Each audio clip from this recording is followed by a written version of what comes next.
Well, the U.S. government is expected to buy 3.2 million doses of Novavax's COVID-19 vaccine once the shot has been authorized by regulators. This comes as concerns grow over Omicron subvariants ahead of the fall season.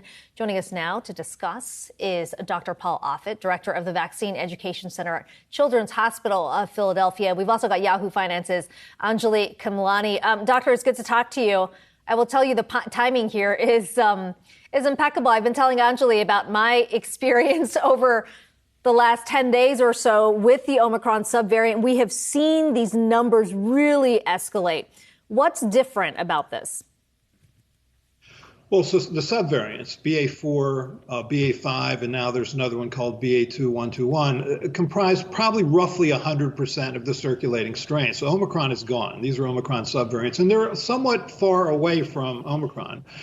So that even if you've been naturally infected or vaccinated or both, you're still at pretty high risk of mild disease if you've been exposed to these viruses. The good news is you're still protected against severe disease. So even though we see the cases go up, what we don't see concomitantly is a dramatic increase in hospitalization and virtually not at all an increase in death. So people should be reassured that the vaccines currently still protect against severe disease caused by these Omicron subvariants.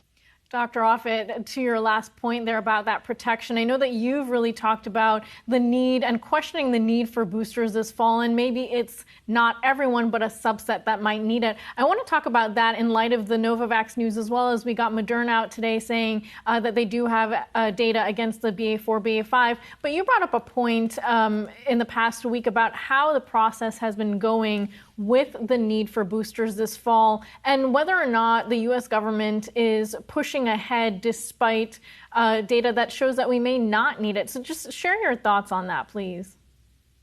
Well, I think if you're just talking about giving a boost with the current strain, the original recipe vaccine, I think there are certain groups who, prior to the winter months, probably would benefit from a dose. And so, for example, people who are the elderly, as Dr. Walensky would say, people who have the kind of comorbidities that really put them at risk, like severe heart disease, severe lung disease, or people who are immune compromised.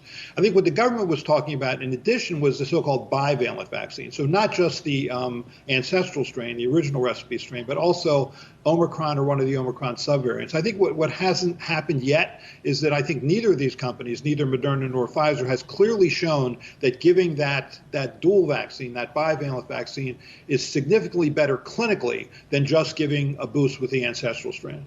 And to that point, do you think that the government is sort of moving ahead of the data? Because you said something along the lines of the fix was in when it comes to the announcement of Pfizer's additional doses in time for the fall. Do you think that maybe we're not paying attention to the science here?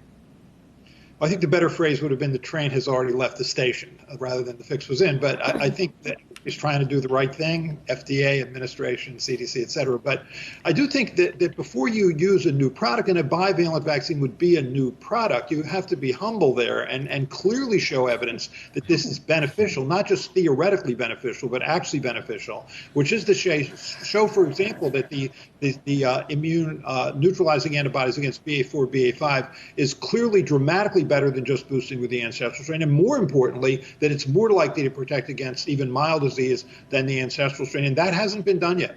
And what we're looking at is basically what we see the world over when it comes to China as well, debating lockdowns and stricter measures right now. And we see the rise of BA4, BA5 across UK and the US right now. But across the world, we're still battling various strains and also the potential for new strains. So do you think that we should be chasing this strain right now, and or are we adequately prepared for what might come in the fall?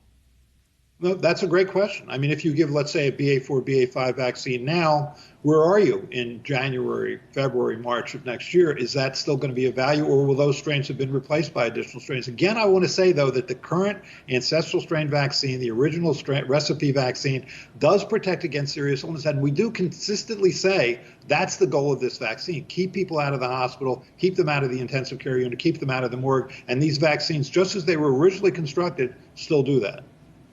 Doctor, what should we be anticipating come fall? I mean, it feels very, eerily similar to what we experienced last summer. Well, we saw the spike in the summer, and then we saw the Omicron spike back in the fall as well, that sort of overlapped with the flu season.